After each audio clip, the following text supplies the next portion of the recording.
जय हिंद मेरे प्यारे सभी भाइयों, स्वागत है आपका सोनाज क्लासेस के ऑफिशियल यूट्यूब चैनल पे। आज हमारी भारतीय राज्य व्यवस्था की दूसरी क्लास है। कल हमने भारतीय राज्य व्यवस्था से संबंधित प्रमुख चीज़ों का अध्ययन कर लिया था, जिसमें हमने राज्य व्यवस्था का उद्भव कैसे हुआ, यह किस प्रकार एक विषय बना और संविधान की परिभाषा, इन 3 टॉपिक का अध्ययन हम कर चुके थे। आज हम अपना अगला टॉपिक पढ़ेंगे जो है संविधान के प्रकार। तो चलिए स्टार्ट करते हैं। संविधान के प्रकार। संविधान जो है वह 2 प्रकार का होता है। पहला है दस्तावेज की प्रकृति के आधार पर और दूसरा है राजनीति की प्रकृति के आधार पर। तो संविधान जो है वो 2 टाइप का होता है। एक होता है दस्तावेज की प्रकृति के आधार पर और दूसरा होता है राजनीति की प्रकृति की आधार पर। अब जो दस्तावेज की प्रकृति के आधार पर जो संविधान होते हैं वह भी 2 प्रकार के होते हैं। पहला होता है लिखित संविधान और दूसरा होता है अलिखित संविधान। और राजनीति के आधार पर बात की जाए तो संविधान 2 प्रकार का होता है, एकात्मक संविधान और दूसरा है संघीय संविधान। इनको सब अभी अपन इतना ही देखेंगे, इनका अभी जो विस्तृत वर्णन है वो हम आगे देखते हैं। लेकिन दस्तावेज की प्रकृति के आधार पर संविधान 2 प्रकार का होता है, पहला लिखित संविधान, दूसरा अलिखित संविधान। और राजनीति की प्रकृति के आधार पर भी संविधान 2 प्रकार का होता है, एक होता है एकात्मक संविधान और दूसरा है संघीय संविधान। तो चलिए देखते हैं लिखित संविधान क्या होता है। दस्तावेज की प्रकृति के आधार पर संविधान 2 प्रकार का होता है। सबसे पहला लिखित संविधान। लिखित संविधान वह होता है जिसका अधिकांश भाग लिखित होता है। लिखित संविधान का निर्माण किसी विशेष समय पर संविधान सभा द्वारा किया जाता है। लिखित संविधान देश का सर्वोच्च कानून होता है और जो भी निर्णय अथवा कानून इसका उल्लंघन करता है उसे गैर संवैधानिक माना जाता है। कहने का अर्थ है कि ऐसा संविधान जो कि संविधान सभा के द्वारा किसी विशेष समय पर निर्मित किया गया हो और यह दस्तावेज के रूप में हो, अर्थात एक दस्तावेज पर लिखा हुआ हो। और जो लिखित संविधान है यह किसी भी देश का सर्वोच्च कानून होता है, इससे बढ़कर कोई भी कानून नहीं होता। अगर इस कानून के खिलाफ कोई भी निर्णय या इस कानून का कोई भी उल्लंघन करता है तो उसे गैर संवैधानिक माना जाता है। अब लिखित संविधान जो है वह किन किन देशों का है, तो उदाहरण के रूप में हम देखते हैं अमेरिका और भारत, इन 2 देशों का संविधान जो है वह लिखित रूप में पाया जाता है। इसके अलावा और भी देश हैं, लेकिन जो प्रमुख आपके इम्पोर्टेंट बनते हैं वो रहेंगे आपके अमेरिका और भारत का संविधान। अब एक पॉइंट नोट में देखते हैं, जो अमेरिका का संविधान है, जो आपका यूएसए का संविधान है, दुनिया का पहला लिखित संविधान है। मोस्ट आईएमपी क्वेश्चन बनता है कि दुनिया का पहला लिखित संविधान कौन है, किस देश का है, तो वह है अमेरिका का और यह 1789 में लागू हुआ था। इसमें 7 अनुच्छेद थे। यहाँ तक क्लियर। अब हम नेक्स्ट देखते हैं अलिखित संविधान।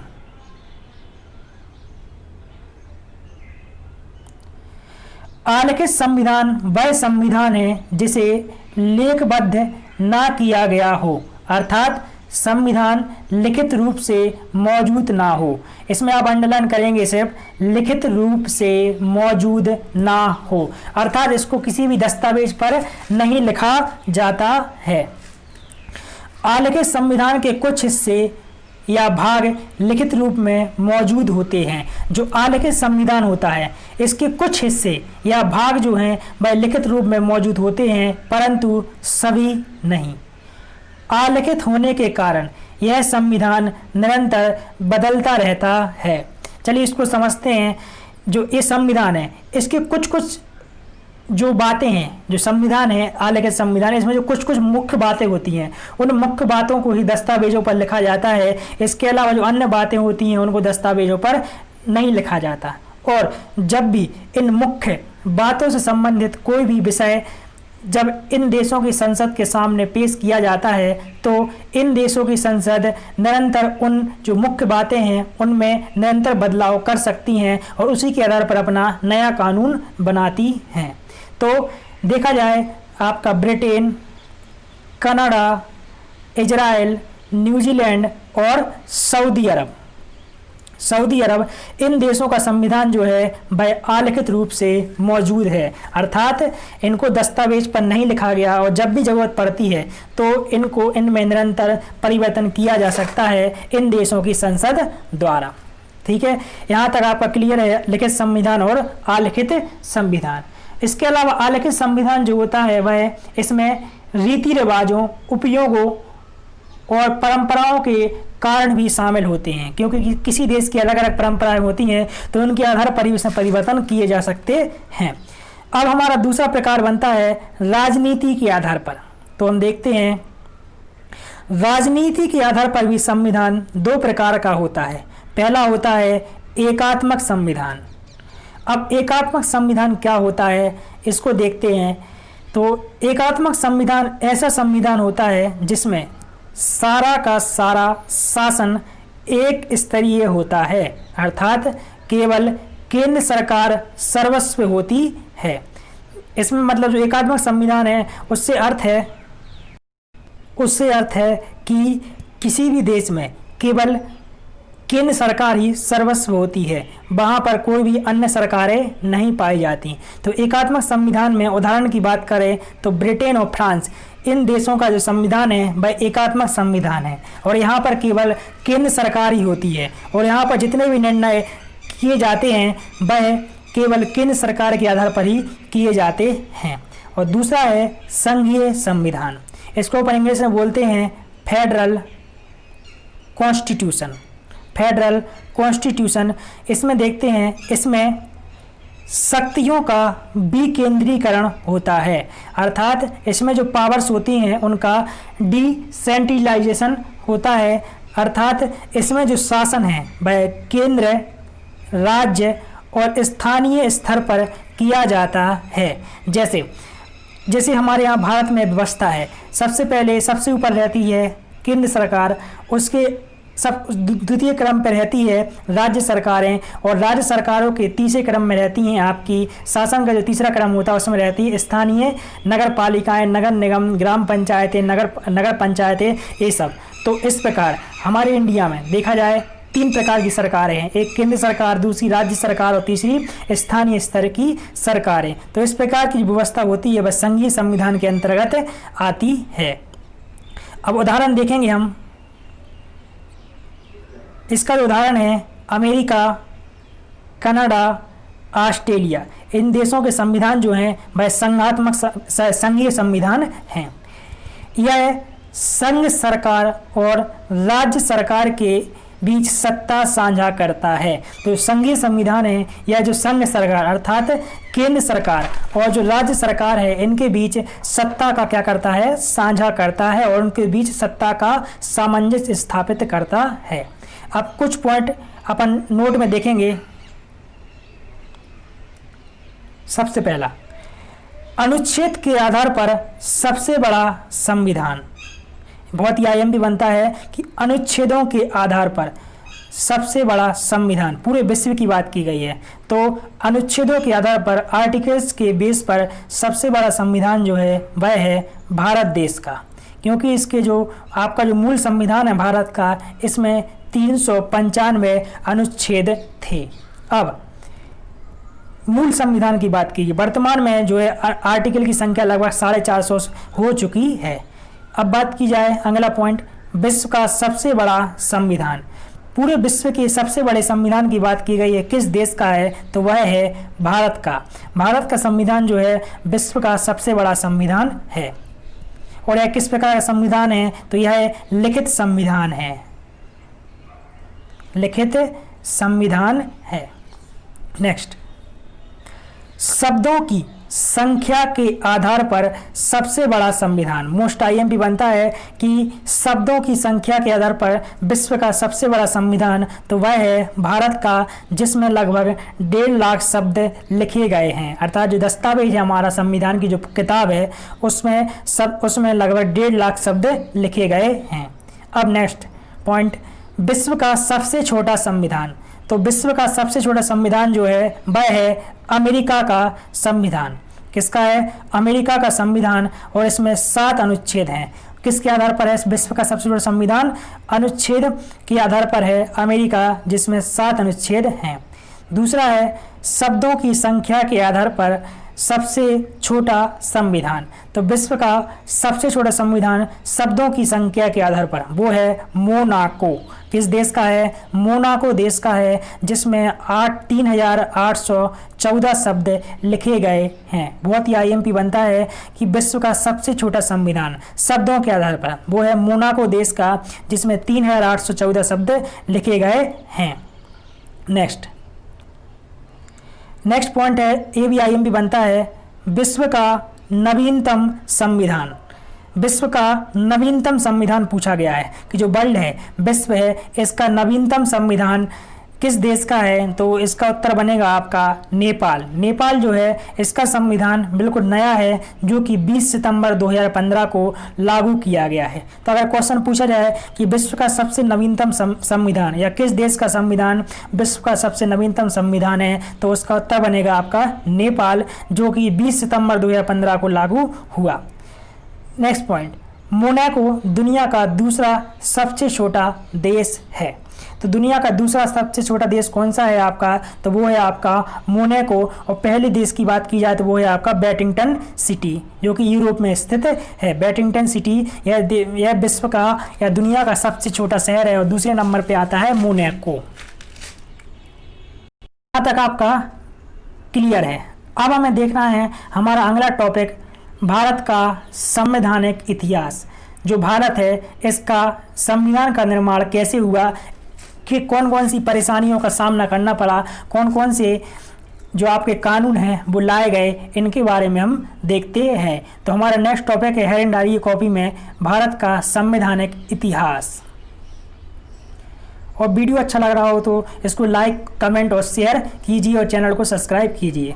अब भारत का जो संवैधानिक इतिहास है इसको हम 2 आधारों पर पढ़ते हैं। पहला है ईस्ट इंडिया कंपनी का शासन, और दूसरा है ब्रिटिश क्राउन के शासन के दौरान। अर्थात भारत का जो संवैधानिक इतिहास है वह 2 पीरियड्स में माना जाता है। पहला, जब भारत पर ईस्ट इंडिया कंपनी का शासन होता है, और दूसरा जब भारत पर ब्रिटिश क्राउन अर्थात ब्रिटिश की संसद का शासन होता है। और जो भारत का संवैधानिक इतिहास है यह 1773 से लेकर 1935 तक होता है। 1773 के रेगुलेटरी एक्ट से लेकर 1935 के भारत शासन अधिनियम तक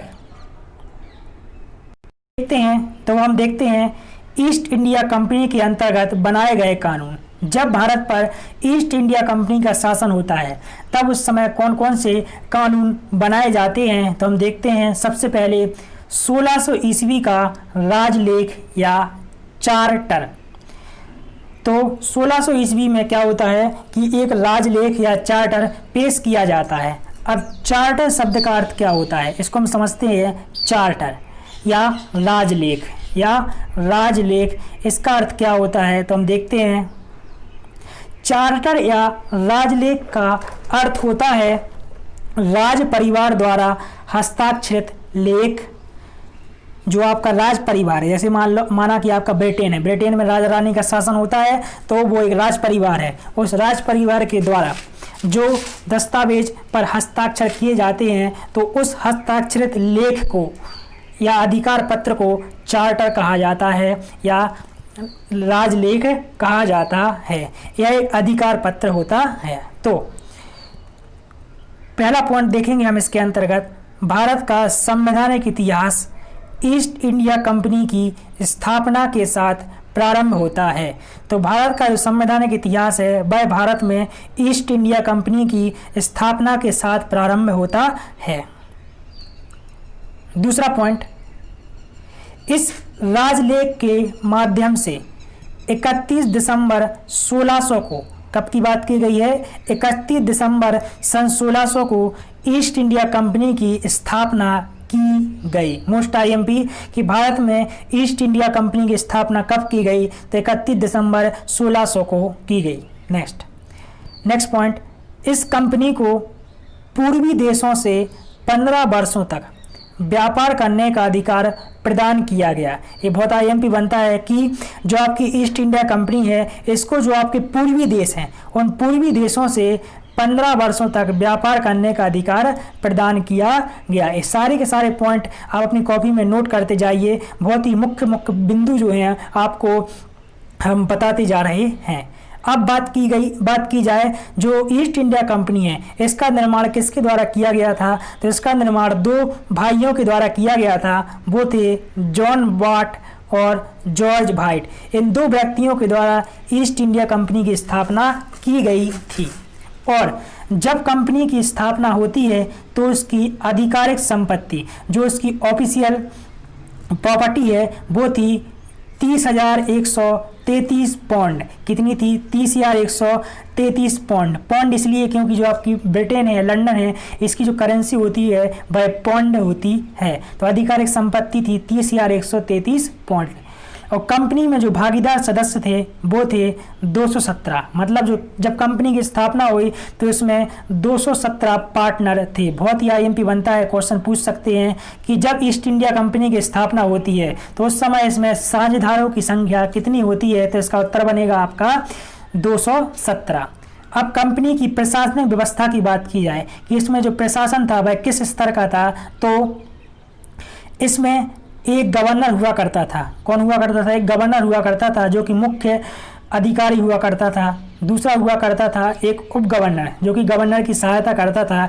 और इसके अलावा 24 अन्य सदस्य हुआ करते थे। यह कंपनी की प्रशासनिक व्यवस्था की कमान संभालते थे। नेक्स्ट, जो आपकी यह जो कंपनी थी, कंपनी की गवर्नर और उसकी परिषद कहलाती थी। जो आपकी गवर्नर थी और उसके जो अन्य सदस्य थे, उनकी जो कार्यकारी उनकी जो सदस्य थे, उनको सबको मिला के एक परिषद कहा जाता, जिसे कहा जाता था गवर्नर की कार्यकारी परिषद। अब हमारा दूसरा जो 1600 का राजलेख के बाद जो दूसरा एक्ट आता है, कानून आता है, एक्ट अर्थात होता है कानून। तो वो था हमारा 1773 का रेगुलेटिंग एक्ट। कल हम आपको बताएंगे कि एक्ट और बिल में क्या डिफरेंस होता है, वो हम कल बताएंगे। लेकिन अगर आपको पता हो तो आप कमेंट बॉक्स में इसका उत्तर जरूर दीजिएगा। तो 1773 का रेगुलेटिंग एक्ट, जब 1773 का रेगुलेटिंग एक्ट आता है उस समय भारत के ब्रिटेन के तत्कालीन प्रधानमंत्री जो थे वो थे आपके लॉर्ड नॉर्थ। ब्रिटेन के जो तत्कालीन प्रधानमंत्री कौन थे, लॉर्ड नॉर्थ। और ब्रिटेन के राजा थे वो थे जॉर्ज तृतीय। ठीक है, तो ब्रिटेन के राजा उस समय जॉर्ज तृतीय थे। और 1773 में लॉर्ड नॉर्थ ने एक गुप्त समिति की स्थापना की, जिसकी सिफारिश पर 1773 का रेगुलेटिंग एक्ट बनाया गया। अर्थात जो लॉर्ड नॉर्थ थे ब्रिटेन के प्रधानमंत्री, इन्होंने एक गुप्त समिति की स्थापना की जिसका नाम नहीं बताया गया, लेकिन इसी समिति की सिफारिश पर ही 1773 का रेगुलेटिंग एक्ट बनाया गया। अब हम देखते हैं 1773 का जो रेगुलेटिंग एक्ट है, इसका प्रमुख उद्देश्य क्या था और यह क्यों लाया गया था। उद्देश्य में पहला बिंदु देखेंगे हम, कंपनी के कार्यों को भारत और ब्रिटेन दोनों स्थानों से नियंत्रित करना और कंपनी में व्याप्त दोषों को दूर करना था। पहला उद्देश्य क्या था, जो कंपनी के जो कार्य थे उन सभी कार्यों को भारत और ब्रिटेन दोनों स्थानों से नियंत्रित करना और कंपनी में जो भी जितने भी दोष व्याप्त थे, जितनी भी कमियां उजागर हो रही थी, उनको दूर करना। क्योंकि लगातार कंपनी के द्वारा कई कमियां जो थी उजागर हो रही थी, क्योंकि कंपनी में लगातार भ्रष्टाचार बढ़ता जा रहा था। उन सब कमियों को दूर करने के लिए ही आपका 1773 का रेगुलेटरी एक्ट लाया गया। क्योंकि जो कंपनी थी वह भारत में अपनी मोनोपोली चला रही थी, अपना एकाधिकार स्थापित करना चाह रही थी। नेक्स्ट, इसके द्वारा ब्रिटिश सरकार ने कंपनी के आर्थिक, प्रशासनिक एवं सैनिक कार्यों पर ब्रिटिश संसद का आंशिक नियंत्रण स्थापित किया। तो जो 1773 का रेगुलेटिंग एक्ट था, इसके द्वारा ब्रिटिश सरकार ने जो कंपनी के जितने भी आर्थिक, प्रशासनिक और सैनिक कार्य थे उन पर ब्रिटिश की जो संसद है उसका आंशिक नियंत्रण स्थापित कर दिया। पूरी तरह नहीं किया, लेकिन आंशिक रूप से इन सभी में हस्तक्षेप करना शुरू कर दिया। नेक्स्ट, तीसरा पॉइंट है, कंपनी के संपूर्ण प्रशासन को नियंत्रित करने के लिए इंग्लैंड में 2 संस्थाएं बनाई गई। जो कंपनी का संपूर्ण प्रशासन था, इसको कंट्रोल करने के लिए इंग्लैंड में 2 संस्थाएं बनाई गई। वो पहली संस्था थी आपकी निर्देशक मंडल, जिसको इंग्लिश में बोलते हैं कोर्ट ऑफ डायरेक्टर। यह कंपनी की कार्यपालिका थी जिसमें 24 सदस्य थे, अर्थात जो कंपनी की जो काम करने वाली संस्था थी या कार्यपालिका थी वो निर्देशक मंडल कहलाती थी, जिसमें 24 सदस्य थे और यह गवर्नर जनरल की कार्यकारी परिषद में शामिल होते थे। और दूसरी संस्था थी वह थी स्वत्वधारी मंडल, अर्थात कोर्ट ऑफ प्रॉपर्टीज। निर्देशक मंडल के सदस्यों का चुनाव कराने वाली संस्था। जो आपके निर्देशक मंडल है, जो कोर्ट ऑफ डायरेक्टर है, इसके जितने भी मेंबर्स हैं अर्थात जो 24 सदस्य हैं उनका चुनाव या इलेक्शन कराने वाली संस्था थी वो थी स्वत्वधारी संस्था। तो कंपनी के शासन को कंट्रोल करने के लिए इंग्लैंड ने ये 2 संस्थाएं स्थापित की थी। नेक्स्ट, निर्देशक मंडल की जो कार्य अवधि थी वह थी 4 वर्ष, अर्थात जो निर्देशक मंडल के जो सदस्य थे इनकी जो कार्य अवधि थी, कार्य करने की जो अवधि थी वह थी 4 वर्ष, अर्थात प्रत्येक 4 वर्ष में सदस्य रिटायर हो जाते थे या उनकी जो रिटायर हो जाते थे। कुल सदस्य संख्या का 1/4 प्रति वर्ष अवकाश ग्रहण करेगा। जो आपकी कुल सदस्य संख्या है, जैसे आपकी कुल सदस्य संख्या है 24, तो इसका 1/4 अर्थात 6 सदस्य हर साल अवकाश ग्रहण करेंगे, मतलब हर साल जो है अपने पद से मुक्त हो जाएंगे और अपना पद त्याग देंगे। तो कितने, 24 में से 6 सदस्य हर साल अपना पद त्याग देते थे। नेक्स्ट, भारतीय परिप्रेक्ष्य में कंपनी प्रशासन में बंगाल के गवर्नर को अब मुंबई एवं मद्रास का गवर्नर बनाया गया और इस कारण इसका नाम बंगाल का गवर्नर जनरल हो गया। पहले क्या होता था, जो आपका भारत था, इस भारत में आपका मुंबई, बंगाल और मद्रास, इन क्षेत्रों में अलग अलग गवर्नर हुआ करते थे। अब जो 1773 का रेगुलेटिंग एक्ट आता है उसमें भारत में कंपनी के प्रशासन पर नियंत्रण स्थापित करने के लिए ब्रिटिश की संसद द्वारा जो गवर्नर थे उनको अब मुंबई और मद्रास का गवर्नर भी बना दिया जाता है और इस कारण जो बंगाल का गवर्नर था वह गवर्नर जनरल हो गया। अर्थात जो बंगाल का गवर्नर था उसको मुंबई और मद्रास इन दोनों का भार सौंप दिया जाता है और यह भारत का गवर्नर जनरल कहलाने लगता है। अर्थात यह सबसे प्रमुख व्यक्ति बन जाता है भारत का, जो कि आपका मुंबई और मद्रास इन तीनों के 3 क्षेत्रों पर शासन करता है और इसके अंडर में मुंबई का गवर्नर और मद्रास का गवर्नर रहते हैं। तो इस प्रकार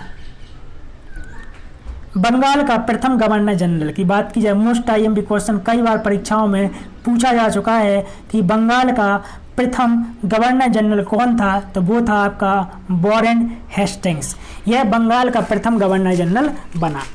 इसकी परिषद में 4 सदस्य थे।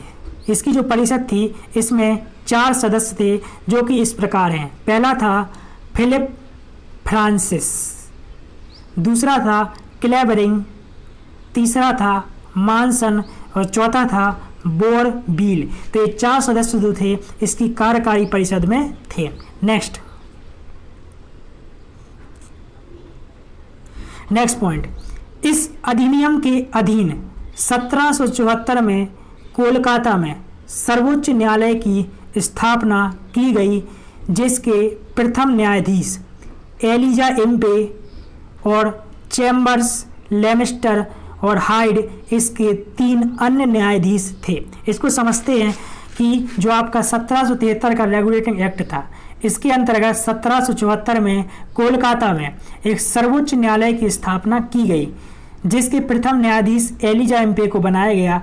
इसके अलावा चैम्बर्स, लेमेस्टर और हाइड इसके 3 अन्य न्यायाधीश थे। यह सर्वोच्च न्यायालय वह सर्वोच्च न्यायालय नहीं है जिसको आप वर्तमान में देखते हैं।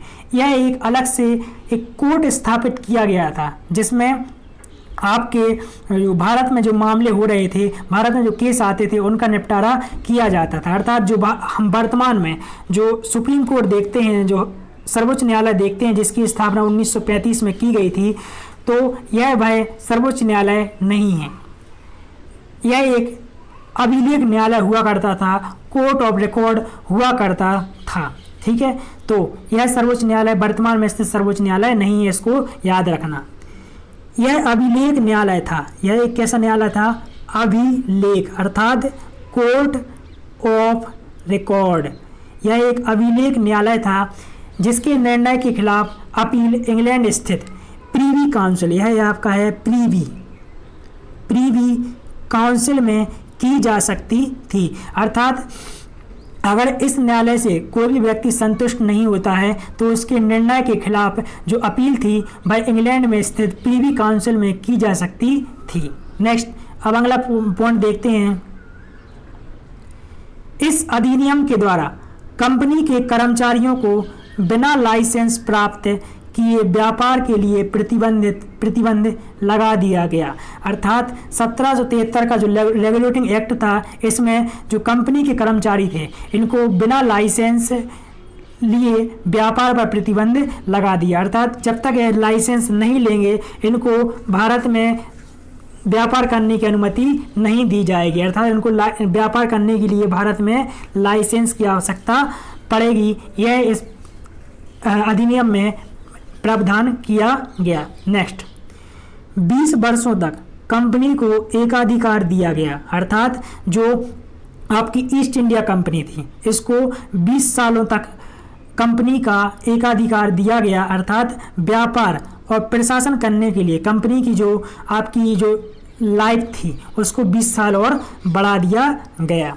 तो 1773 से आपके 20 साल और बढ़ेंगे, तो 1793 तक यह आपका काम करेगा। और कंपनी के जो शासन है और जो व्यापार है, इसको 20 सालों तक बढ़ा दिया गया और एकाधिकार स्थापित कर दिया गया। अर्थात कोई अन्य देश इसके साथ व्यापार नहीं कर सकता, केवल ईस्ट इंडिया कंपनी ही यहाँ पर व्यापार कर सकती है और प्रशासन कर सकती है। तो यहाँ पर आपका ये समाप्त होता है आज 1773 का रेगुलेटिंग एक्ट। कल हम इसके आगे देखेंगे और कल से हम अपनी क्लास को थोड़ा टाइमिंग बढ़ाएंगे, क्योंकि क्लास छोटी हो रही है, जिसके कारण कोर्स जल्दी ख़त्म नहीं हो पाएगा। तो कल से हम अपनी क्लास को टाइम थोड़ा बढ़ाएंगे। ठीक है, नमस्कार, धन्यवाद।